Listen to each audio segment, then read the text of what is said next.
Bacaan Alkitab hari ini, Rabu 29 Juni 2022, 2 Tawarik 19 sampai 23. Demikian. 2 Tawarik 19. Yosafat Raja Yehuda pulang dengan selamat ke istananya di Yerusalem. Ketika itu Yehu bin Hanani pelihat itu pergi menemuinya dan berkata kepada Raja Yosafat, "Sewajarnyakah engkau menolong orang fasik dan bersahabat dengan mereka yang membenci Tuhan? Karena hal itu Tuhan murka terhadap engkau. Namun, masih terdapat hal-hal yang baik padamu, karena engkau menghapuskan tiang-tiang berhala dari negeri ini dan mencari Allah dengan tekun." Yosafat diam di Yerusalem. Ia mengadakan kunjungan pula ke daerah-daerah dari Bersyeba sampai ke pegunungan Efraim, sambil menyuruh rakyat berbalik kepada Tuhan Allah nenek moyang mereka. Ia mengangkat juga hakim-hakim di seluruh negeri, yakni di semua kota yang berkubu di Yehuda.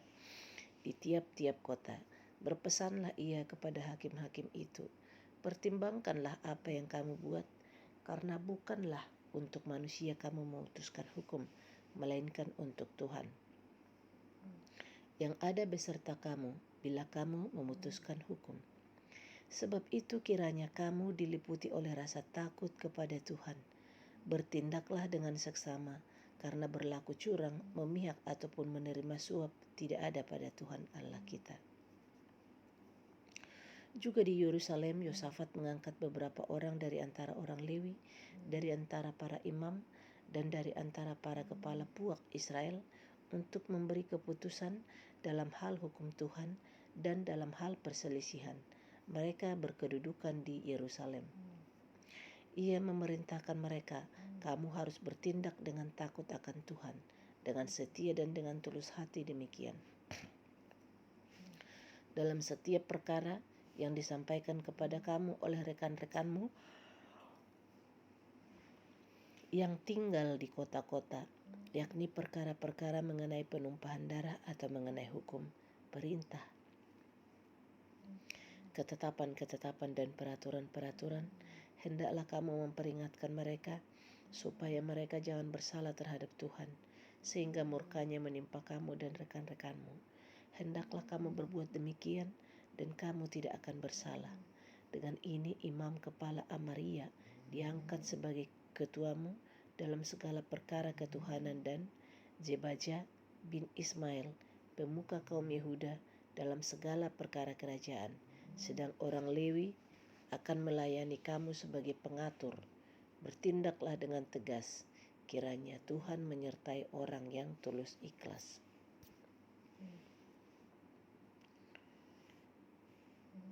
2 Raja-Raja 20. 2 Tawarik 20. Setelah itu Bani Moab dan Bani Amon datang berperang melawan Yosafat bersama-sama sepasukan orang Meunim. Datanglah orang memberitahukan Yosafat, "Suatu laskar yang besar datang dari seberang laut Asin dari Edom, menyerang tuanku. Sekarang mereka di Hazezon Tamar, yakni En-Gedi." Yosafat menjadi takut, lalu mengambil keputusan untuk mencari Tuhan. Ia menyerukan kepada seluruh Yehuda supaya berpuasa. Dan Yehuda berkumpul untuk meminta pertolongan daripada Tuhan. Mereka datang dari semua kota di Yehuda untuk mencari Tuhan. Lalu Yosafat berdiri di tengah-tengah jemaah Yehuda dan Yerusalem di rumah Tuhan, di muka pelataran yang baru, dan berkata, "Ya Tuhan, Allah nenek moyang kami, bukankah Engkau Allah di dalam surga? Bukankah Engkau memerintah atas segenap kerajaan bangsa? Kuasa dan keperkasaan ada di dalam tangan-Mu, sehingga tidak ada orang yang dapat bertahan melawan Engkau. Bukankah Engkau Allah kami yang menghalau penduduk tanah ini dari depan umat-Mu Israel dan memberikannya kepada keturunan Abraham sahabat-Mu itu untuk selama-lamanya?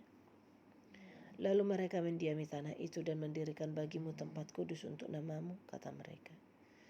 Bila sesuatu malapetaka menimpa kami, yakni pedang, penghukuman, penyakit sampar, atau kelaparan, kami akan berdiri di muka rumah ini, di hadapanmu, karena namamu tinggal di dalam rumah ini, dan kami akan berseru kepadamu di dalam kesesakan kami, sampai engkau mendengar dan menyelamatkan kami. Sekarang lihatlah, Bani Amon dan Moab, dan orang-orang dari pegunungan Seir ini. Ketika orang Israel datang dari tanah Mesir, engkau melarang mereka memasuki negerinya. Oleh sebab itu mereka menjauhinya dan tidak memusnahkannya. Lihatlah, sebagai pembalasan mereka datang mengusir kami dari tanah milik yang telah engkau wariskan kepada kami.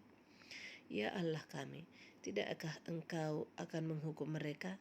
Karena kami tidak mempunyai kekuatan untuk menghadapi laskar yang besar ini, yang datang menyerang kami. Kami tidak tahu apa yang harus kami lakukan, tetapi mata kami tertuju kepadamu. Sementara itu seluruh Yehuda berdiri di hadapan Tuhan, juga segenap keluarga mereka dengan istri dan anak-anak mereka.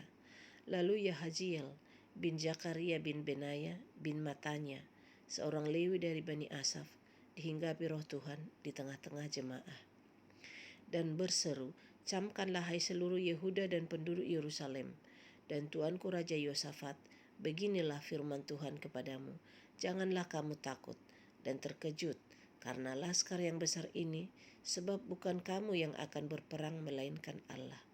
Besok haruslah kamu turun menyerang mereka. Mereka akan mendaki pendakian Jis, dan kamu akan mendapati mereka di ujung lembah, di muka padang gurun Yeruel. Dalam peperangan ini tidak usah kamu bertempur, hai Yehuda dan Yerusalem.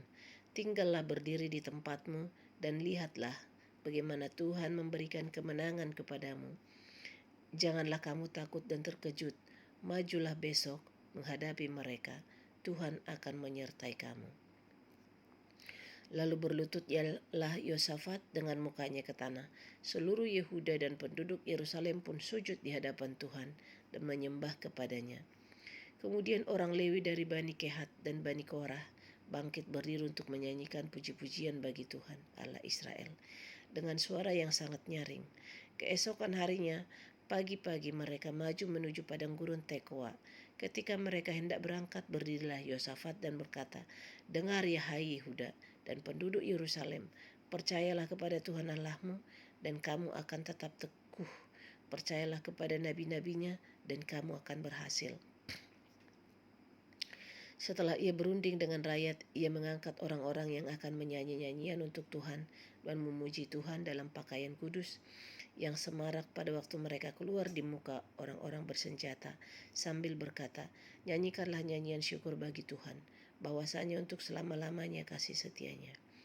Ketika mereka mulai bersorak-sorai dan menyanyikan nyanyian pujian, dibuat Tuhanlah penghadangan terhadap Bani Amon dan Moab dan orang-orang dari pegunungan Seir yang hendak menyerang Yehuda sehingga mereka terpukul kalah.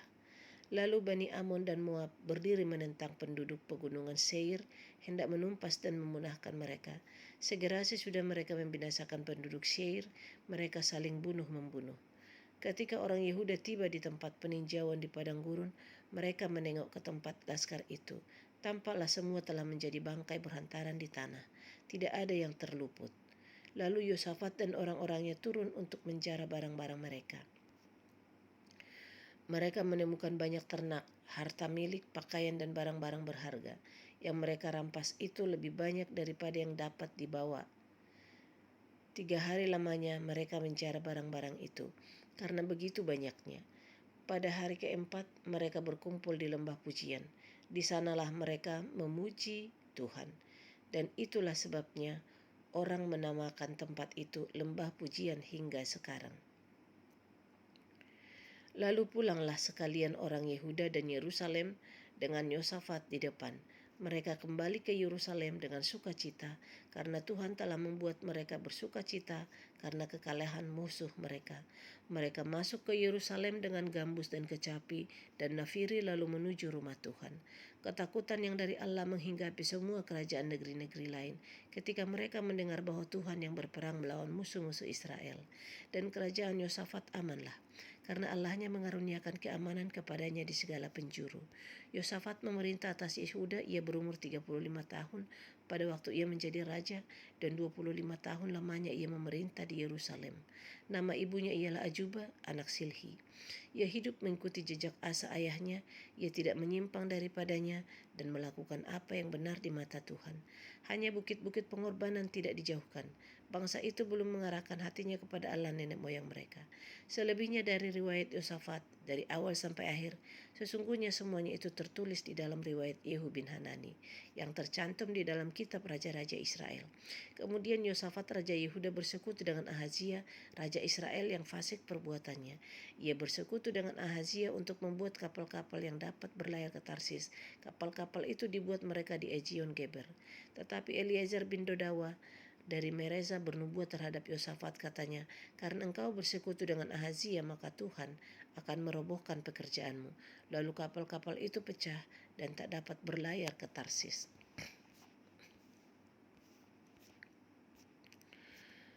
2 Tawarik 21.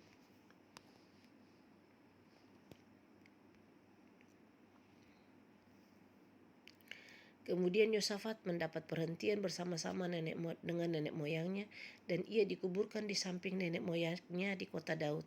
Maka Yoram anaknya menjadi raja menggantikan dia. Saudara-saudaranya anak-anak Yosafat ialah Azaria, Jahiel, Zakaria, Azariahu, Mikael, dan Sefaja. Mereka semua anak-anak Yosafat, Raja Israel. Ayahnya memberikan kepada mereka banyak pemberian berupa emas dan perak dan barang-barang berharga, juga kota-kota berkubu di Yehuda. Tetapi kedudukan raja diberikannya kepada Yoram karena dialah anak sulungnya. Sesudah Yoram memegang pemerintahan atas kerajaan ayahnya dan merasa dirinya kuat, ia membunuh dengan pedang semua saudaranya dan juga beberapa pembesar Israel. Yoram berumur 32 tahun pada waktu ia menjadi raja, dan 8 tahun lamanya ia memerintah di Yerusalem. Ia hidup menurut kelakuan raja-raja Israel seperti yang dilakukan keluarga Ahab, sebab yang menjadi istrinya adalah anak Ahab. Ia melakukan apa yang jahat di mata Tuhan. Namun demikian Tuhan tidak mau memusnahkan keluarga Daud oleh karena perjanjian yang diikatnya dengan Daud, sesuai dengan yang dijanjikannya bahwa ia hendak memberikan keturunan kepadanya dan kepada anak-anaknya untuk selama-lamanya. Pada zamannya memberontaklah Edom terhadap kekuasaan Yehuda dan mereka mengangkat seorang raja atas mereka sendiri. Maka majulah Yoram dengan panglima-panglimanya serta seluruh keretanya. Pada waktu malam bangunlah ia, lalu bersama-sama dengan para panglima pasukan kereta ia menerobos barisan orang Edom yang mengepung dia. Demikianlah Edom memberontak kekuasaan Yehuda dan terlepas sampai sekarang. Lalu Libna pun memberontak terhadap kekuasaannya pada masa itu juga. Itu disebabkan karena ia telah meninggalkan Tuhan Allah nenek moyangnya. Lagi pula ia membuat bukit-bukit pengorbanan di gunung-gunung Yehuda. Ia membujuk penduduk Yerusalem untuk berzina dan ia menyesatkan Yehuda. Lalu sampailah kepadanya sebuah surat dari Nabi Elia yang bunyinya, beginilah firman Tuhan Allah Daud, bapa leluhurmu, karena engkau tidak hidup mengikuti jejak Yosafat ayahmu dan Asa raja Yehuda, melainkan hidup menurut kelakuan raja-raja Israel dan membujuk Yehuda dan penduduk-penduduk Yerusalem untuk berzina, sama seperti yang dilakukan keluarga Ahab, dan juga karena engkau telah membunuh saudara-saudaramu, seluruh keluarga ayahmu yang lebih baik daripadamu. Maka Tuhan akan mendatangkan tula besar atas rakyatmu, anak-anakmu, istri-istrimu, dan atas semua harta milikmu. Dan engkau sendiri akan menderita penyakit yang dahsyat, suatu penyakit usus hingga selang beberapa waktu ususmu keluar oleh karena penyakit itu. Lalu Tuhan menggerakkan hati orang Filistin dan orang Arab yang tinggal berdekatan dengan orang Ethiopia untuk melawan Yoram. Maka mereka maju melawan Yehuda, memasukinya dan mengangkut segala harta milik yang terdapat di dalam istana raja sebagai jarahan, juga anak-anak dan istri-istrinya, sehingga tidak ada seorang anak yang tinggal padanya kecuali Yoahas anaknya yang bungsu. Sesudah semuanya ini, Tuhan menulahinya dengan penyakit usus yang tidak dapat sembuh. Beberapa waktu berselang, kira-kira sesudah lewat 2 tahun, keluarlah ususnya karena penyakitnya itu. Lalu ia mati dengan penderitaan yang hebat. Rakyatnya tidak menyalakan api baginya seperti yang diperbuat mereka bagi nenek moyangnya. Ia berumur 32 tahun pada waktu ia menjadi raja, dan 8 tahun lamanya ia memerintah di Yerusalem. Ia meninggal dengan tidak dicintai orang. Ia dikuburkan di kota Daud, tetapi tidak di dalam pekuburan raja-raja. Sedih banget. 2 Tawarik 22. Lalu penduduk Yerusalem mengangkat Ahazia anaknya yang bungsu menjadi raja menggantikan dia, karena semua anaknya yang lebih tua umurnya telah dibunuh oleh segerombolan yang datang ke tempat perkemahan bersama-sama orang-orang Arab. Dengan demikian Ahazia anak Yoram raja Yehuda menjadi raja. Ahazia berumur 42 tahun pada waktu ia menjadi raja, dan setahun lamanya ia memerintah di Yerusalem. Namanya ibunya ialah Atalia cucu Omri. Ia pun hidup menurut kelakuan keluarga Ahab karena ibunya menasihatinya untuk melakukan yang jahat. Ia melakukan apa yang jahat di mata Tuhan sama seperti keluarga Ahab, sebab sesudah ayahnya mati, mereka menjadi penasihat-penasihatnya yang mencelakakannya. Atas nasihat mereka pula ia pergi bersama-sama Yoram bin Ahab, raja Israel, untuk berperang melawan Hazael, raja Aram, di Ramot Gilead. Tetapi orang-orang Aram melukai Yoram. Kemudian pulanglah ia ke Israel untuk diobati oleh karena luka-luka yang didapatnya di Rama pada waktu ia berperang melawan Hazael, raja Aram. Dan Ahazia anak Yoram, raja Yehuda, pergi menjenguk Yoram bin Ahab di Israel karena dia sakit. Telah ditentukan Allah bahwa Ahazia akan menemui ajalnya pada waktu ia mengunjungi Yoram. Maka ketika Ahazia datang, pergilah ia bersama-sama Yoram mendapatkan Yehu, cucu Nimsi, yang telah diurapi Tuhan supaya dialah yang melenyapkan keluarga Ahab. Sementara Yehu melakukan penghukuman atas keluarga Ahab, ia menjumpai pembesar-pembesar Yehuda dan anak-anak saudara-saudara Ahazia yang melayani Ahazia, juga mereka dibunuhnya. Lalu ia mencari Ahazia. Ahazia tertangkap ketika ia bersembunyi di Samaria. Ia dibawa kepada Yehu lalu dibunuh, tetapi dikuburkan juga, karena kata orang, dia ini cucu Yosafat yang mencari Tuhan dengan segenap hatinya. Dari keluarga Ahazia tidak ada lagi yang sanggup memerintah. Ketika Atalia, ibu Ahazia, melihat bahwa anaknya sudah mati, maka bangkitlah ia membinasakan semua keturunan raja dari kaum Yehuda. Tetapi Yosabat, anak perempuan raja, mengambil Yoas bin Ahazia, menculik dia dari tengah-tengah anak-anak raja yang hendak dibunuh itu, memasukkan dia dengan inang penyusunya ke dalam gudang tempat tidur. Demikianlah Yosabat, anak perempuan raja Yoram, istri Imam Yoyada, ia adalah saudara perempuan Ahazia, menyembunyikan dia terhadap Atalia, sehingga ia tidak dibunuh Atalia. Maka tinggallah Yoas 6 tahun lamanya bersama-sama mereka dengan bersembunyi di rumah Allah, sementara Atalia memerintah negeri. 2 Tawarik 23. Tetapi dalam tahun ke-7, Yoyada memberanikan diri dan ia memerintahkan persepakatan dengan para kepala pasukan 100, yakni Azariah bin Yeroham, Ismail bin Yorhanam, Azaria bin Obed, Maaseya bin Adaya, dan Elisafat bin Zikri. Mereka mengelilingi Yehuda dan mengumpulkan orang-orang Lewi dari semua kota di Yehuda serta kepala-kepala puak orang Israel, dan mereka semua datang ke Yerusalem. Lalu seluruh jemaah itu mengangkat imam perjanjian raja di rumah Allah. Kata Yoyada kepada mereka, lihatlah anak-anak raja, lihatlah anak raja, biarlah ia memerintah seperti yang telah difirmankan Tuhan tentang anak-anak Daud. inilah yang harus kamu lakukan. Sepertiga dari kamu, yakni yang selesai bertugas pada hari Sabat, baik imam maupun orang Lewi, haruslah menjadi penunggu pintu. Sepertiga lagi haruslah berada di istana raja, dan sepertiga pula di pintu gerbang dasar. Sedang seluruh rakyat haruslah berada di pelataran rumah Tuhan. Siapapun tidak boleh memasuki rumah Tuhan selain daripada imam dan orang-orang Lewi yang bertugas. Mereka boleh masuk karena mereka kudus, tetapi seluruh rakyat haruslah mentaati peraturan Tuhan. Dalam pada itu orang-orang Lewi haruslah mengelilingi raja dari segala penjuru, masing-masing dengan senjatanya di tangannya. Dan siapa yang memasuki rumah itu haruslah dibunuh. Dan baiklah kamu menyertai raja setiap kali ia keluar atau masuk. Orang-orang Lewi dan seluruh Yehuda melakukan tepat seperti yang diperintahkan Imam Yoyada. Masing-masing mengambil orang-orangnya yang selesai bertugas pada hari-hari Sabat, bersama-sama dengan orang-orang yang masuk bertugas pada hari itu, karena Imam Yoyada tidak membebaskan rombongan-rombongan itu.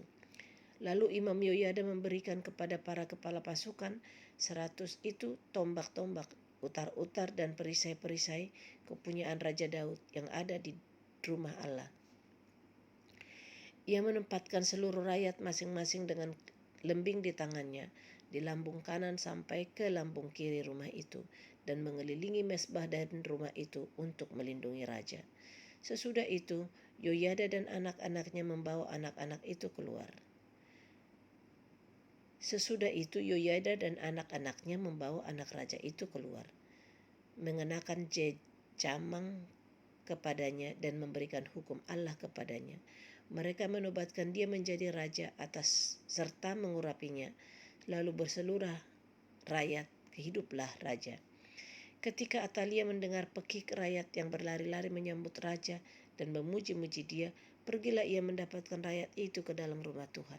Lalu dilihatnya lah raja berdiri dekat tiangnya pada jalan masuk, sedang para pemimpin dengan para pemegang nafiri ada dekat raja, dan seluruh rakyat negeri bersukaria sambil meniup nafiri, sedang para penyanyi dengan alat-alat musik mereka memimpin nyanyian puji-pujian.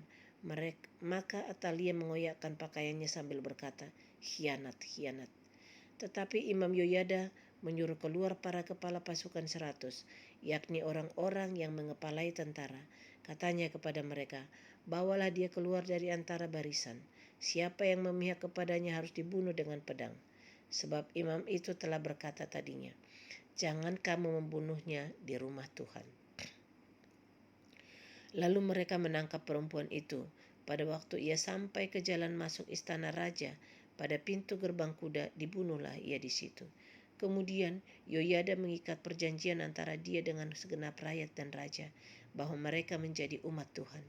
Sesudah itu masuklah seluruh rakyat ke rumah Baal, lalu merobohkannya. Mereka memecahkan mesbah-mesbahnya dan patung-patungnya, dan membunuh Matan imam Baal di depan mesbah-mesbah itu. Kemudian Yoyada menyerahkan pengawasan atas rumah Tuhan kepada imam-imam dan orang-orang Lewi yang telah dibagi-bagi dalam rombongan orang Daud untuk bertugas di dalam rumah Tuhan, yakni untuk mempersembahkan korban bakaran kepada Tuhan, seperti tertulis di dalam Taurat Musa, dengan sukaria dan dengan nyanyian menurut petunjuk Daud. Juga ditempatkannya penunggu-penunggu pintu pada pintu-pintu gerbang rumah Tuhan, supaya dalam hal apapun juga jangan masuk seseorang yang najis. Sesudah itu ia mengajak para kepala pasukan 100, para pemuka, para pemerintah rakyat, dan seluruh rakyat negeri, lalu membawa raja turun dari rumah Tuhan. Mereka masuk ke istana raja melalui pintu gerbang atas, lalu mendudukkan raja ke atas tahta kerajaan. Bersukarialah seluruh rakyat negeri dan amanlah kota itu. Setelah Atalia mati, dibunuh dengan pedang. Demikian pembacaan Alkitab hari ini. Terima kasih.